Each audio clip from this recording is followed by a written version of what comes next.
என்று சற்று பின்தங்கி இருந்த உலக நாயகன் கமல்ஹாசன் விக்ரம் படத்தின் மூலம் மலை போல் எழுந்தார். விக்ரம் தந்த வெற்றியால் அடுத்தடுத்து பல படங்களில் கமிட் ஆகி தன்னை மீண்டும் ஒரு சகலகலா வல்லவன் என்று நிரூபித்திருக்கிறார்.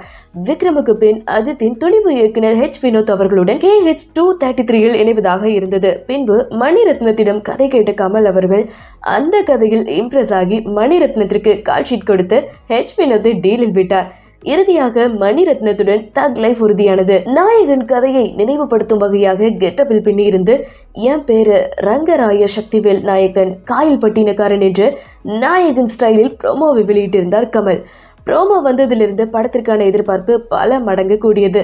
மேலும் தக் லைஃப் படத்திற்காக கமலுடன் த்ரிஷா, ஜெயம் ரவி, கௌதம் கார்த்திக் என பல முன்னணி நட்சத்திரங்கள் இணைந்துள்ளனர்.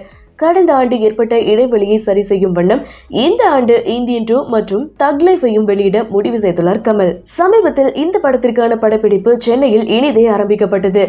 4 வேடங்களில் நடிக்க உள்ளாராம் கமல். இப்போது உள்ள தகவலின்படி முரட்டு தாடி மீசை என முரட்டுத்தனமான தோற்றத்துடன் உள்ள கதாபாத்திரம் மட்டுமே வெளிவந்துள்ளது. ஏன் இந்த தாமதம் என்று கேட்டதற்கு பிக் பாஸ் ஷோவில் கலந்து இருந்ததால் கெட்டப்பை மாற்ற முடியவில்லை என்றும் இப்போது அந்த நிகழ்ச்சி முடிவுற்றதால் கெட்டப் மாற்றத்திற்கு கமல் ஓகே சொல்லியதாக கூறப்படுகிறது. உலக நாயகனுக்கு கெட்டப்ப மாற்றுவதற்கும் செட்டப்ப மாற்றுவதற்கும் சொல்லியா கொடுக்கணும். 35 வருடங்களுக்கு பின்னான இணைவு என்பதால் நாயகனை விட பல மடங்கு எதிர்பார்ப்பை கூட்டியுள்ளது மணிரத்னத்தின் தக் லைஃப்.